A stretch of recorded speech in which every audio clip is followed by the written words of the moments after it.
My husband said I was overreacting about his late nights, until I checked the security footage at the bar. My husband laughed when I asked where he had been, not warmly. He stood in our kitchen at 1:17 in the morning, with rain still damp on his coat, and that tired smirk men wear when they think contempt can pass for innocence in dim light. I was in my robe by the stove. The chicken I had kept warm for 3 hours had gone dry. "Where were you?" I asked. He tossed his keys into the bowl by the door without looking at me. "Natalie, I cannot do this tonight." Not with an answer. With a performance. "You said dinner. Then you stopped answering your phone." He rubbed his jaw and gave me the look I had come to hate most in our marriage. The one that said, "Poor thing, you have worked yourself up again." "I was at the bar with clients," he said. "You're overreacting." Overreacting. That word landed where it always did. Right in the oldest bruise. Then he added, "Honestly, Nat, your paranoia is becoming a bigger problem than my hours." My fingers tightened on the counter edge until they hurt. Upstairs, our daughter Poppy slept under her yellow nightlight.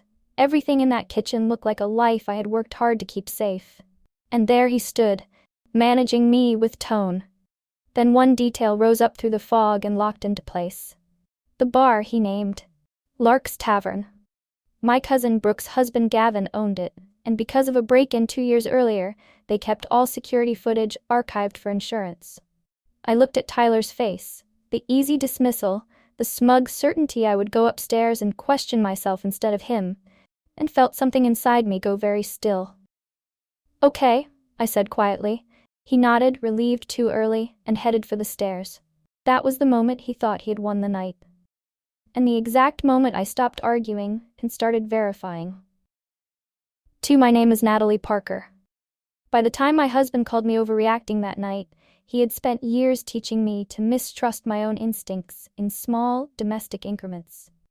Not enough to look dramatic from the outside. That is what people do not understand about this kind of betrayal. It does not begin with one giant lie. It starts with a sentence you swallow because you are tired.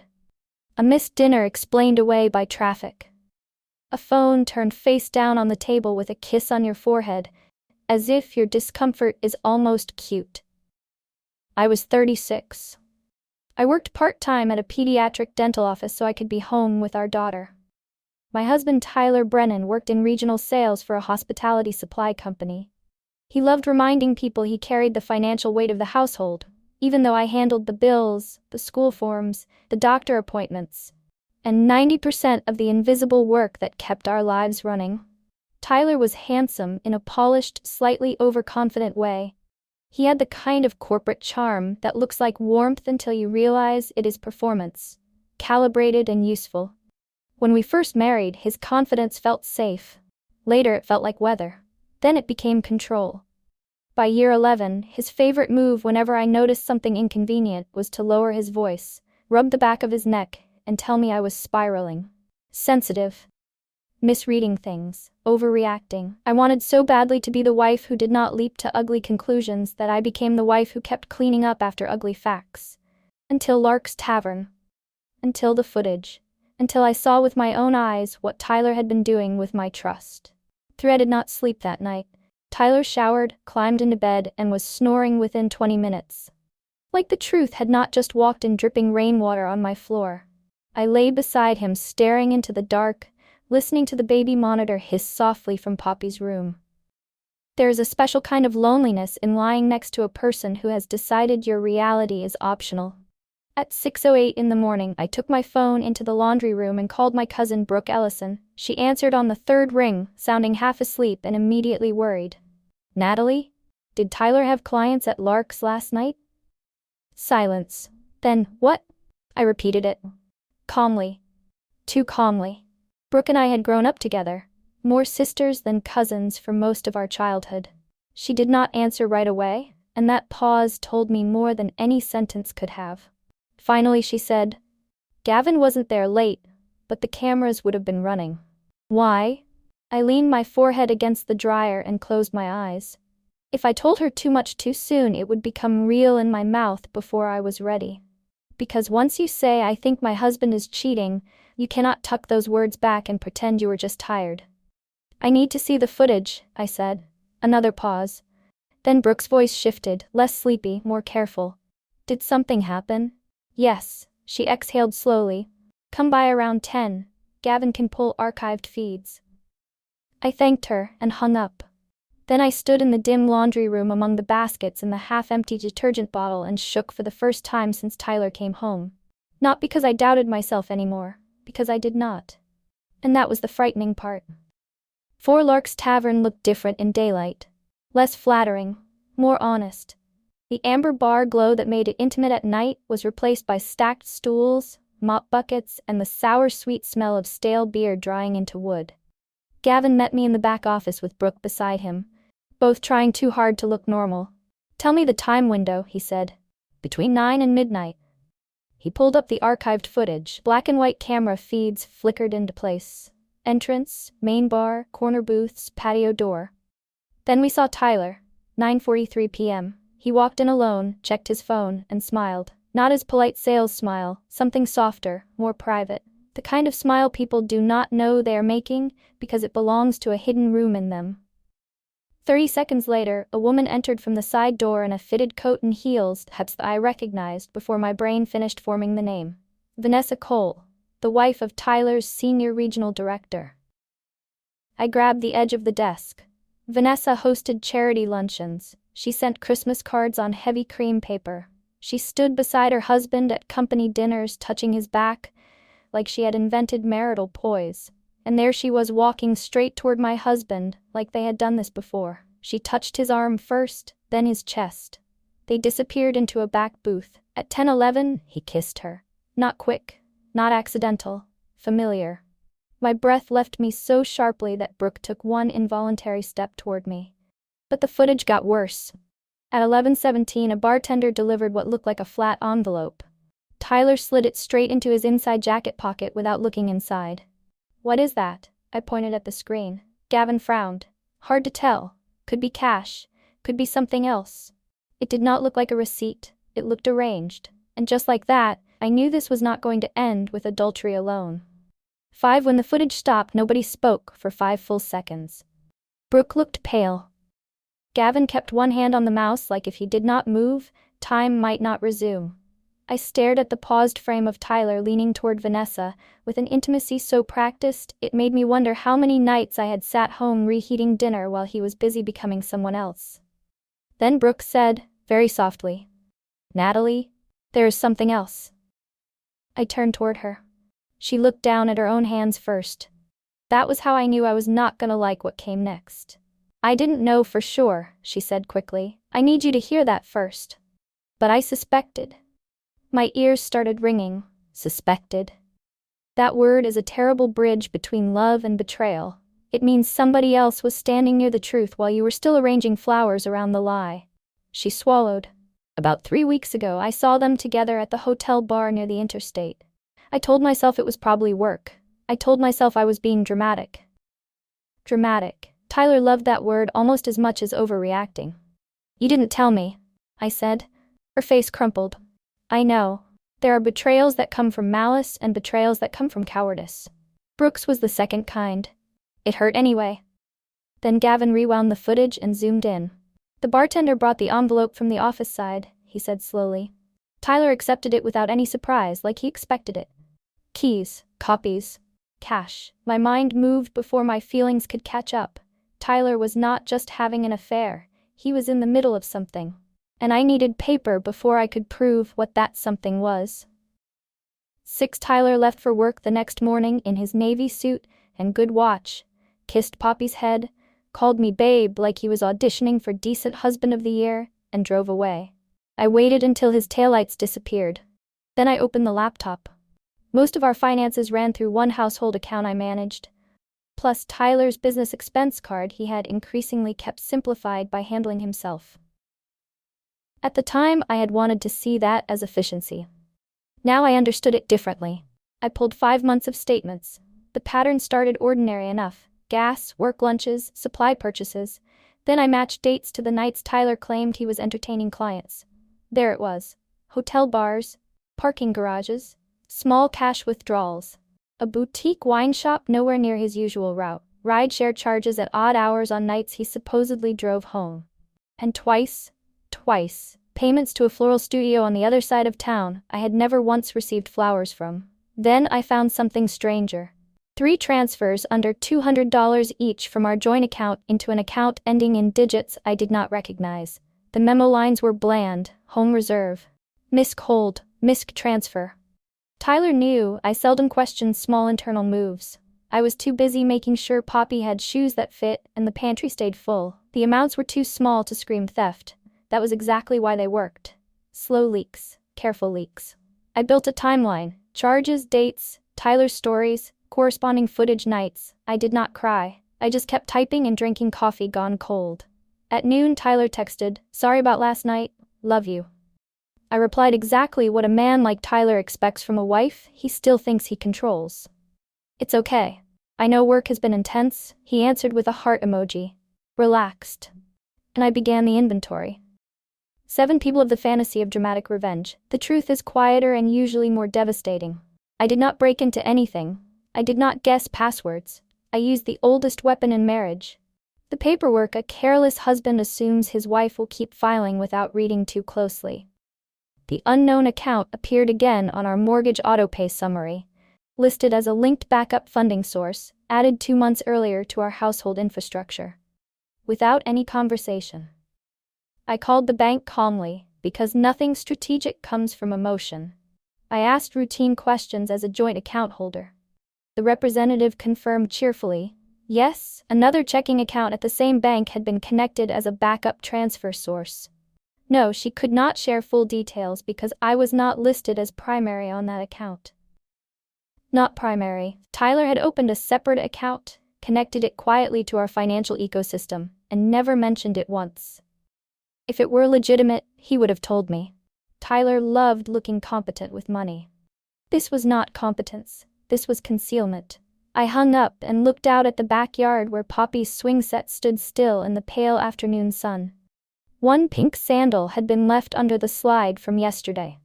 That tiny domestic sight almost undid me more than the bank call had. Because betrayal is never just the affair or the money. It is the fact that someone can sit at your kitchen island eating pasta salad while building a second life around your trust. Then Brooke texted a still image Gavin had pulled from the footage. Tyler at the booth, Vanessa leaning in. The envelope on the table. I saved it to a folder titled School Forms 2026.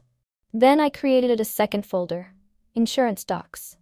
The next person I needed to speak to was not Tyler. It was a lawyer. 8, her name was Mara Whitcomb, and her office made clear immediately she did not deal in fantasies. No dramatic leather intimidation, just clean shelves, good lighting, a tissue box placed without fuss, and the quiet competence of a woman who had watched many versions of my face walk through her door.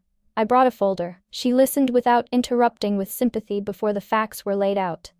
She let me tell her about the late nights, the gaslighting, the footage, the unknown account, the envelope, the small household transfers, and my daughter upstairs, while he called me paranoid in my own kitchen. When I finished, Mara folded her hands and asked the most clarifying question anyone had asked me yet. What outcome do you want? Not what do you fear, not how do you feel, not, are you sure? What outcome do you want? I stared at her. Until that moment I had only been reacting, gathering, surviving. Wanting had not felt available. I want to protect my child, I said first. She nodded. And I want him to stop treating truth like it is some emotional weakness of mine. A small flicker crossed her eyes. Not amusement, recognition. She walked me through the basics. Preserve evidence. Do not tip him off. Copy financial records I was lawfully entitled to. Track household assets. Photograph valuables. If marital funds were being moved, we would prepare accordingly. Then, do you believe the other woman's husband knows? No. Do you believe Tyler thinks you know? No. Good, she said. Information imbalance was finally, for the first time in years, tilting away from Tyler. On the way out, I asked the ugliest question in my chest. Was I stupid? Mara looked at me directly. No, you were loyal in a system he designed to punish loyalty. I walked to my car and cried for the first time since the footage. That evening, my daughter asked the question in the middle of macaroni. Why does Daddy not eat with us anymore? Children do not miss much. They just phrase things without the cushions adults use to protect ourselves from clarity. Poppy sat in her booster chair swinging one socked foot. Cheeks pink from bath time, hair curling at the ends. The kitchen light made everything look heartbreakingly ordinary. Her dinosaur cup, the paper napkin folded into a triangle because she liked it that way, the half-finished coloring page beside her plate. "He's been busy with work," I said. She frowned. "Like forever?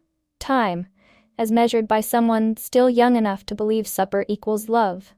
No, not forever."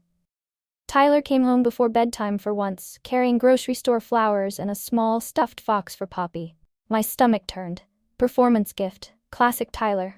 He scooped Poppy up, kissed my cheek with the flowers still in plastic wrap, and said, "Trying to do better." Trying. As if lateness were the wound. As if flowers addressed footage. I smiled because Mara had told me to stay calm, and because I wanted to see what a man looks like when he believes the storm has passed over his roof and moved on. After Poppy was asleep, Tyler stood in our bedroom doorway and said, "See? We're okay." He was watching me for reassurance, not offering it. That was when I understood something important. Tyler did not want forgiveness because he felt guilty. He wanted normalcy because it protected his access to the house, the money, the narrative, Poppy, and me. So I said what he needed to hear. "Yeah," I said softly. "We're okay." He smiled, and in that smile I saw clearly how badly he had underestimated the woman doing his laundry. The next twist arrived through LinkedIn.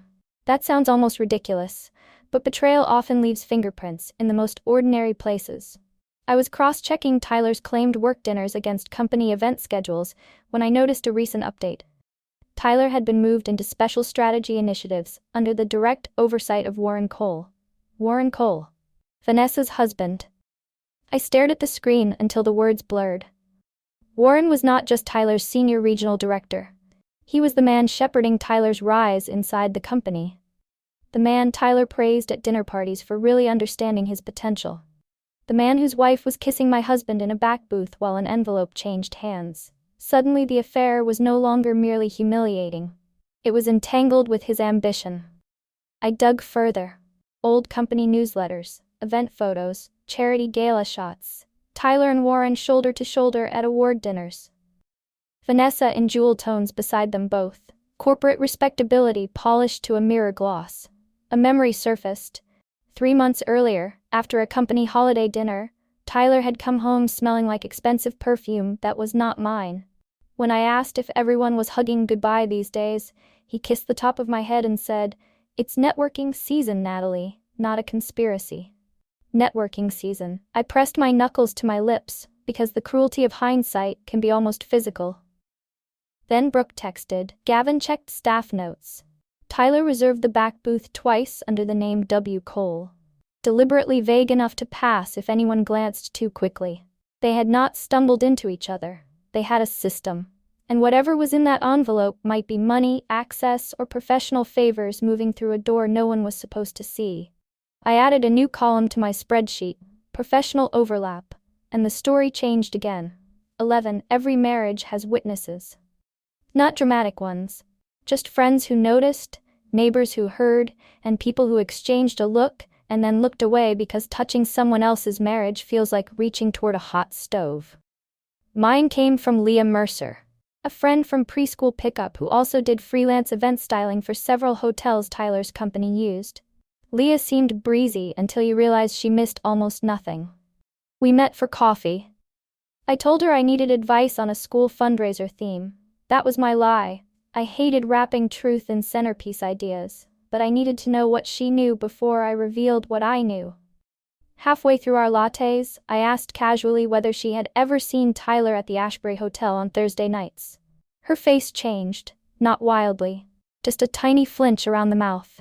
There it was again, that awful pause before another person reveals they have been holding the edge of your reality without warning you. Sometimes, she said carefully. Alone? She looked into her cup. Natalie? Leah? She exhaled. I saw him twice with a woman. I only figured out who she was later at the Cole Foundation dinner. Vanessa again.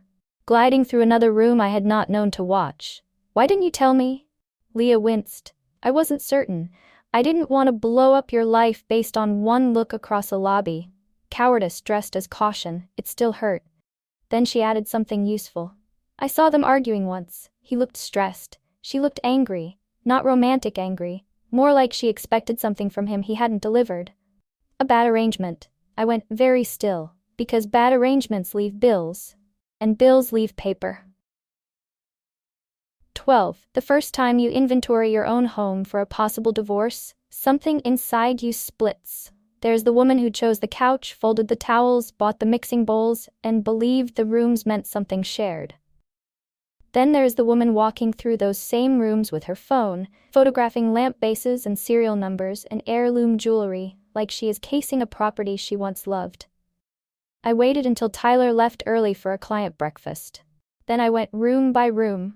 Master bedroom, my grandmother's ring in the velvet tray, Tyler's watch collection, the silver frame from our honeymoon, the safe in the closet he swore held only passports and old tax returns.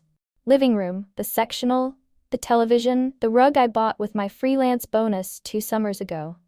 I photographed drawers, account mail, labels. Mara had told me something I never would have thought of on my own. Dishonest spouses become selectively sentimental once money enters the picture. Then I opened the safe. Tyler had typed the code in front of me once while distracted, and my brain had stored it without ceremony. Inside, passports, insurance papers, and one thing that made my pulse spike so fast I had to sit down on the closet floor. A small stack of printed bank receipts for the hidden account, deposits, transfers, and one name. Brennan Consulting Reserve. There was no consulting business. Tyler did not consult. Tyler lied. I photographed every page and replaced them exactly as I found them. Then I noticed a folded valet ticket tucked between 2 receipts. Ashbury Hotel. Date stamped from the same Thursday Leah had mentioned. I stared at that small rectangle and saw the whole second layer again. Not just the affair, but the rhythm of it. The infrastructure. The rituals. Every operation eventually develops a weakness. I just had to wait long enough to find his. 13. That Friday, Tyler picked a fight over spilled cereal. Not because of cereal, because liars can smell when the air around them has changed, even when they cannot explain why. Poppy spilled milk. I reached for a towel. Tyler snapped that I was hovering, and she needed room to learn. I said fine. He said I had been cold all week. I said I was tired. He gave me that thin smile and said, "Natalie, this mood you get into, it's exhausting." The pivot. When control wobbles, men like Tyler start prodding for reaction. If I exploded or cried, he would get exactly what he needed. Proof that I was emotional, unstable, impossible to reason with. So I stayed quiet, and quiet made him bolder. "Sometimes I think you want there to be a problem," he said. I just looked at him. No outrage, just observation. He took that as an invitation. "You don't trust me, you read into everything, and then when I try to give this family more, somehow I'm the villain." More?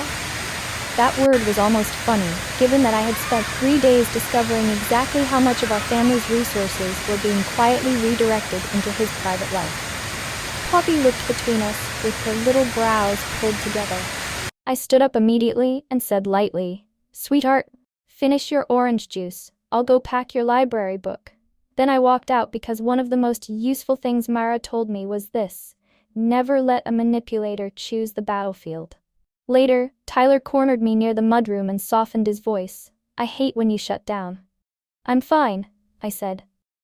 1 second of genuine alarm flickered behind his eyes. Not guilt. Alarm. Because he had expected a mess he could manage. What he found instead was a wife growing quieter, more organized, and no longer available for distortion. That was the first moment Tyler sensed he was no longer leading the dance. 14. The next twist arrived through a schoolmother with a loose tongue and excellent timing. I was leaving the elementary school fundraiser committee when Tessa Monroe fell into step beside me in the parking lot. Tessa knew everyone and loved the soft power of not gossiping, just mentioning.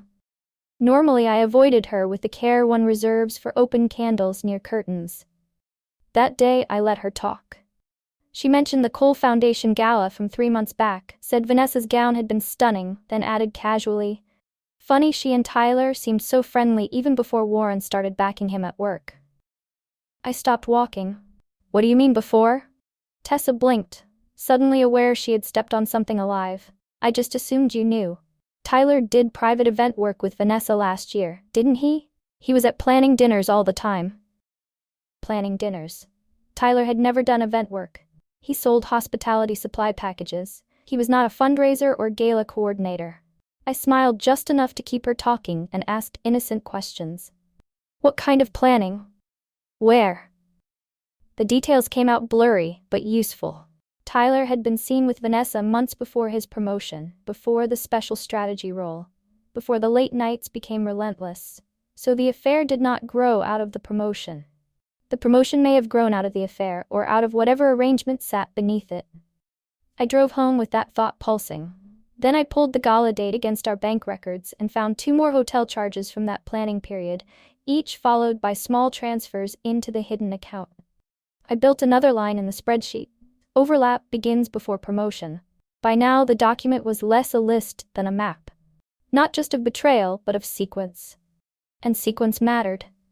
Affairs can be morally ugly and legally boring. Financial concealment tied to professional advancement and marital assets? Less boring. I sent the updated file to Mara. More sequence. She replied in 15 minutes. Good, keep going. Do not confront. 15. I did not find out what was in the envelope by luck. I found it because Tyler got sloppy with paper. That Monday, cleaning out his blazer pocket for the dry cleaner, a task I had stopped doing emotionally years earlier but continued practically, I found a folded carbon receipt tucked into the lining. Not the envelope itself. A receipt copy from Lark's office printer. No customer name. 1 handwritten note in block letters. To access, VIP, Cole. I stared at those words until they shifted from vague to obvious. Lark's occasionally hosted private supplier tastings and closed-door industry events in its upstairs lounge. Access could mean passes. Reserved entry. Something discreet enough to hand over in an envelope and important enough to arrange privately. Why would Tyler need special access under Cole's name? I called Brooke again. She put Gavin on speaker. He listened and went quiet. Then, that was from the whiskey distributor preview 2 weeks ago. Invite only. Upstairs lounge. Warren Cole sponsored 2 guest passes under his account. And Vanessa picked them up? I asked. Pause. Looks like Tyler did. That did not sound like a mistress passing love notes. It sounded like a wife facilitating access to her husband's professional network. For my husband, Tyler had not just been sleeping with Vanessa. He had been benefiting from proximity to her life in ways that crossed into career favoritism and professional favors. Then Gavin added quietly, staff noted Tyler arrived early that night, then left through the side exit with Vanessa after 11. Warren was at the tasting upstairs. Upstairs? The husband. Side exit? The wife and my husband. This was not reckless. This was arrogance, the kind that comes from believing no one watching will ever compare notes. I photographed the receipt and added it to the folder. Then I sat in my kitchen looking at Poppy's crayon drawing on the fridge and felt my sadness turn into something cleaner. 16. When I met Mara again, she studied the new documents and said, he will sense the distance soon if he hasn't already. He already has, she nodded. Then expect one of 2 things. Charm or blame. I almost smiled. He has already done both. No, she said. I mean in concentrated form. That proved exactly right. Mara had me open a new bank account in my sole name for future pay deposits. She helped me build a post-separation budget. We flagged unusual transfers and discussed custody structure, temporary housing, and the right moment to file so Tyler could not move money or build a false narrative first. Then she said something that stayed with me. Do not underestimate how theatrical a man can become when a woman he has been minimizing stops providing softness on command. By Friday, that word theatrical proved prophetic. Tyler came home with takeout from my favorite Thai restaurant, a bottle of wine, and the suddenly attentive energy of a husband auditioning to play himself in a better marriage. He complimented my sweater, suggested a family beach weekend, mentioned that maybe I had been right about him overworking and he wanted to reconnect. I watched him plate noodles for me in our own kitchen and thought, here it is. Charm. Not remorse. Remorse names harm without negotiating. Charm just sprays perfume over consequences. Poppy was delighted. That made it harder. Tyler was skilled at good mood fatherhood when it served a purpose. He built pillow forts with one hand and a second life with the other. After Poppy went to bed, Tyler sat close to me and said, I miss you. I touched his hand once and said, I know. He relaxed instantly, kissed my forehead, and went upstairs believing he had regained ground. What he did not know was that Mara had filed the first draft of my petition that afternoon. The paperwork existed now. Timing, for once, belonged to me. 2 days later, the hidden account moved.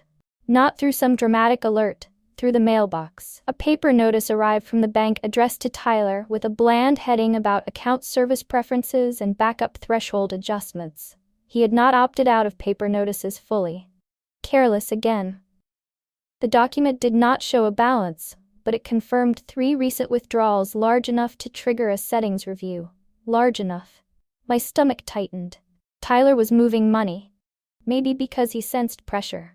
Maybe because someone had warned him. Maybe because liars often start hoarding cash the way frightened animals carry food into corners. Whatever the reason, the timing mattered. I photographed the notice and sent it to Mara. She called within 20 minutes. Good catch, we move sooner. There is a strange numbness that comes when the end of a marriage shifts from concept to scheduling. I sat at the kitchen island with Poppy's school permission slip beside me and listened to Mara explain temporary filing options in the same tone someone might use to discuss roofing estimates. Calm, precise, grounded. I loved her for it. That evening I watched Tyler from the sink window as he spoke on his phone in the driveway, body angled away from the house. Not a work posture, too close, too low, too intimate in the shoulders. When he came inside, he was all false ease again. Everything okay? I asked. He smiled. Yeah. Why? No reason. That tiny exchange told me more than a confession would have. He still believed he was the only one holding hidden knowledge in this marriage. He still thought secrecy made him powerful. Meanwhile, I had the footage, the account trail, the receipt, the professional overlap, the legal plan, and now evidence he was moving cash before he understood the filing window was already narrowing around him. Tyler was not going to rearrange our future while still calling me irrational in the present. 18. The twist I did not expect came from Warren Cole himself. Not directly, but through gossip first and confirmation second. Brooke texted one afternoon. Heard from a hotel contact that Warren left a supplier dinner early last week after a bad argument with Vanessa. Public enough to travel. I read the message twice. A public argument meant pressure inside their marriage too. Maybe he suspected something. Maybe the whole polished structure was cracking at multiple corners at once. Then Leah called and said she had seen Vanessa alone in a hotel lobby cafe, crying behind sunglasses while Tyler's name flashed across her phone screen twice. My pulse changed for a new reason. If Warren was no longer blind, the danger shifted. Affairs exposed under normal circumstances are ugly. Affairs entangled with workplace hierarchy, secret access, and money become volatile. I told Mara everything. She listened and said, that may accelerate behavior on all sides. Good for truth, bad for stability. We file this week. Then she asked the question that made the room tilt. Do you have any reason to believe Tyler used marital money for gifts, travel, or expenses related to the affair? I looked at my spreadsheet. The flowers, the hotels, the ride shares, the hidden account transfers. My mouth went dry. Yes. Then document every cent you can tie to it. Judges notice patterns. So do employers when professional ethics become relevant. Employers. The workplace angle moving in from the edges. That night, Tyler came home with expensive sushi and no explanation, smiling too broadly. The charm had a frantic edge now. Not relief. Cover. He was trying to stabilize me while his outside arrangement destabilized. Trembling structures fall fastest when the center support is removed. I intended to be that support. Just not for him. 19. I was not snooping through a locked phone.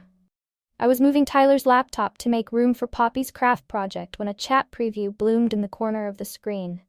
He had left his work messages open. One line from a contact labeled only V. Warren asked again. Don't say anything stupid. We're too close. I stopped breathing. We're too close. Close to what? Not an affair. Affairs do not describe themselves like project deadlines unless the people involved have layered other risks beneath the romance. I took a photo immediately. Then another to capture the screen context and timestamp.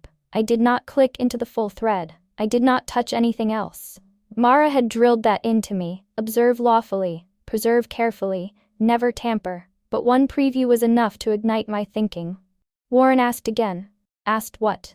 About Tyler's promotion? About an arrangement involving access, introductions, or company favors?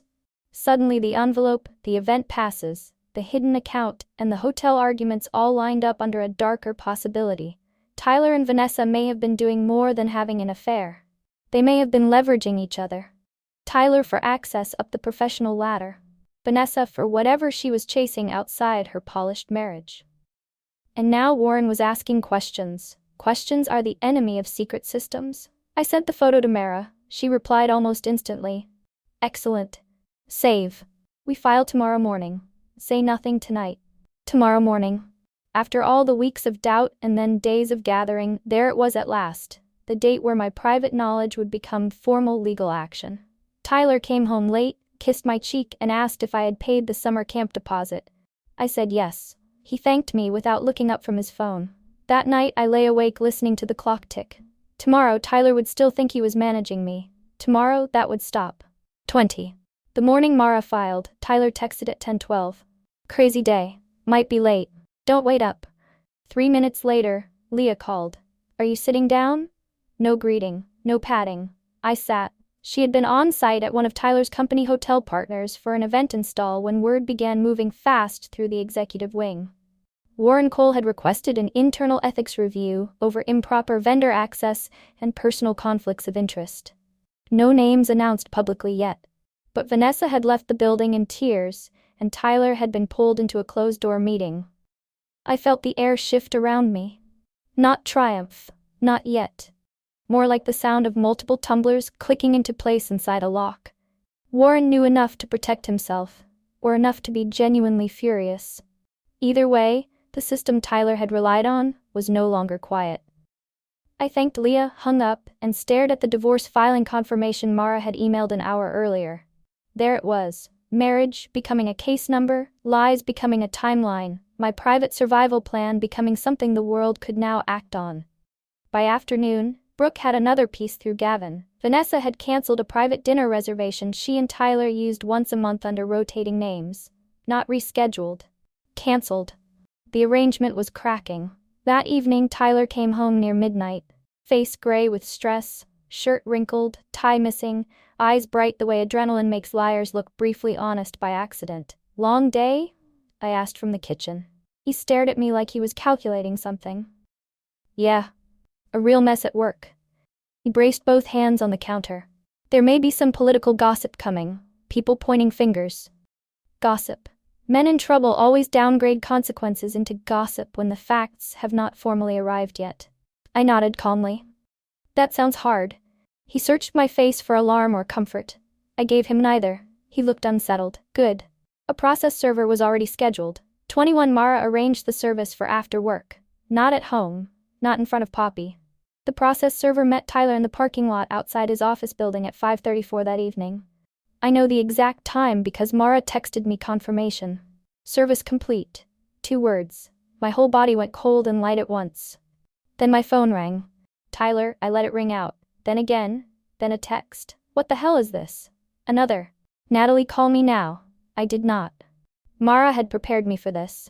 Once service happens, the emotional weather shifts violently. Panic, rage, charm, blame, bargaining. The man who once needed you confused now suddenly needs you accessible.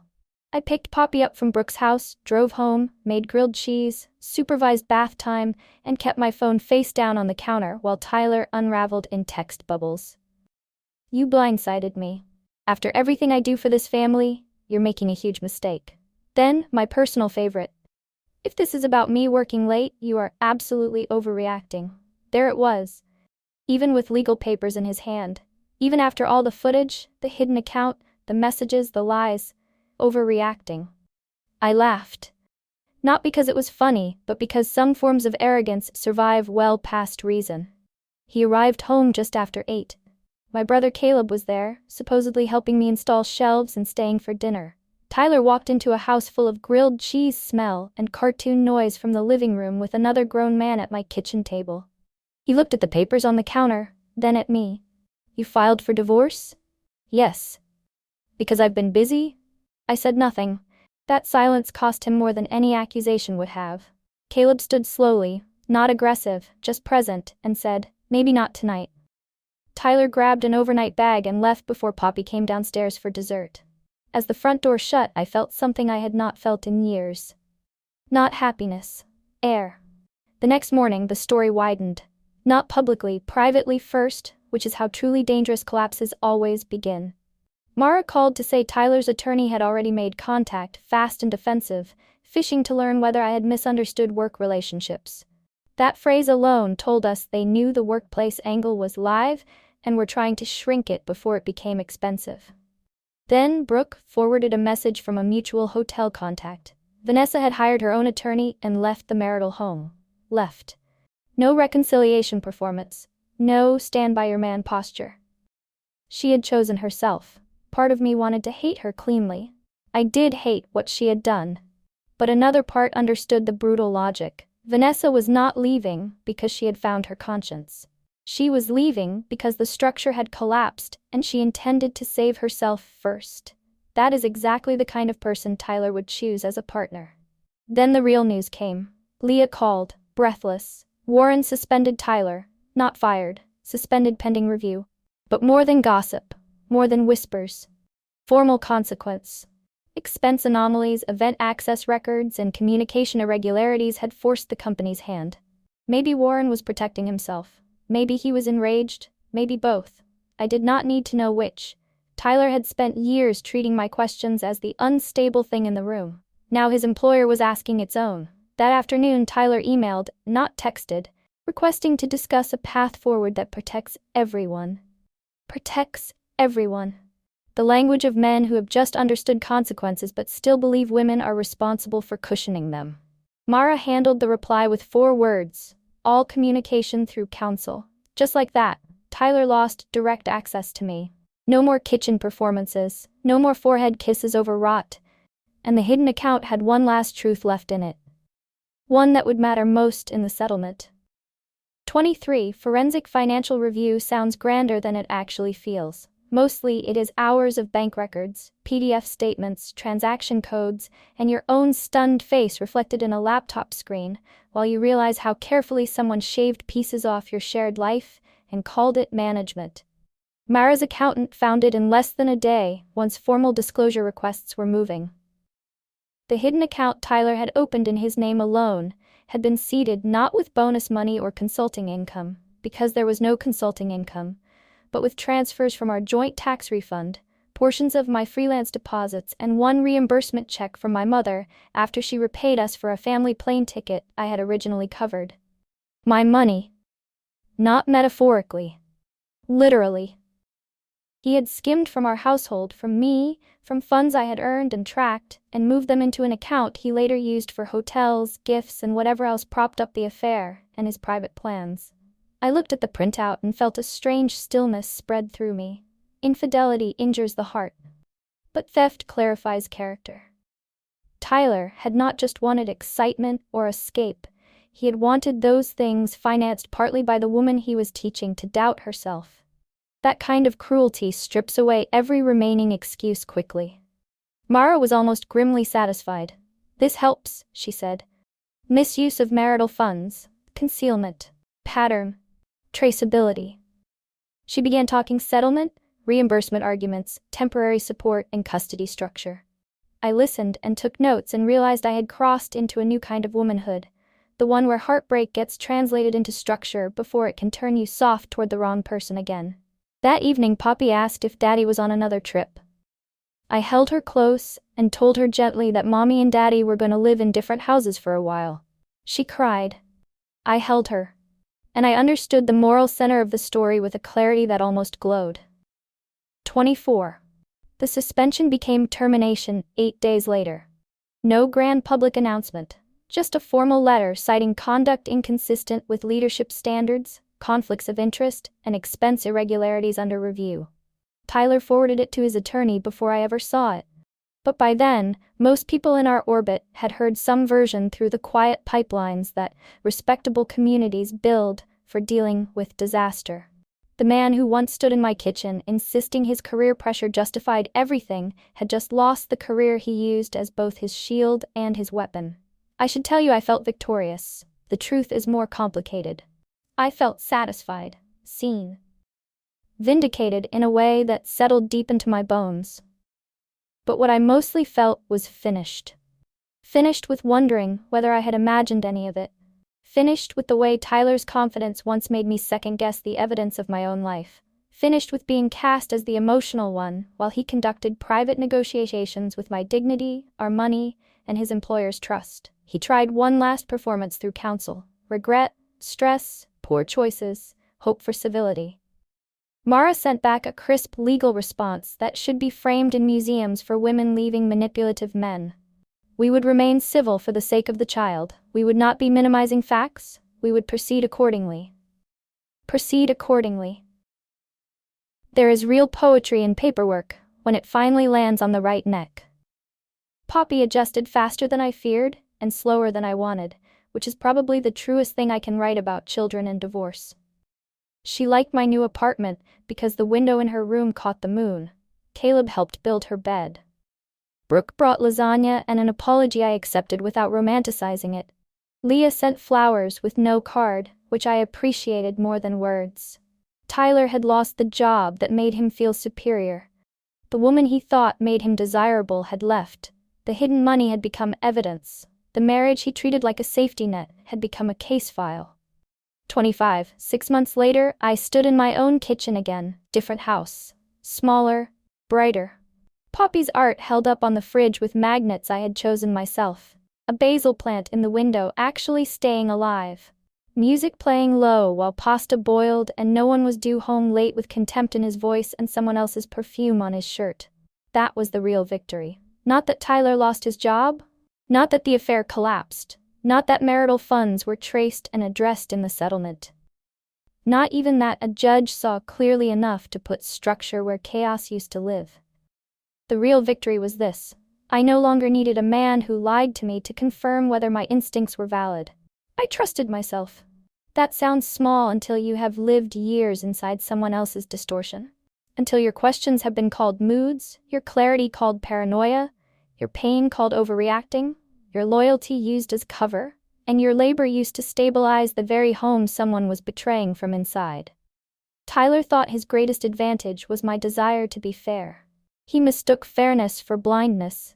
He mistook patience for passivity. He mistook softness for a lack of intelligence.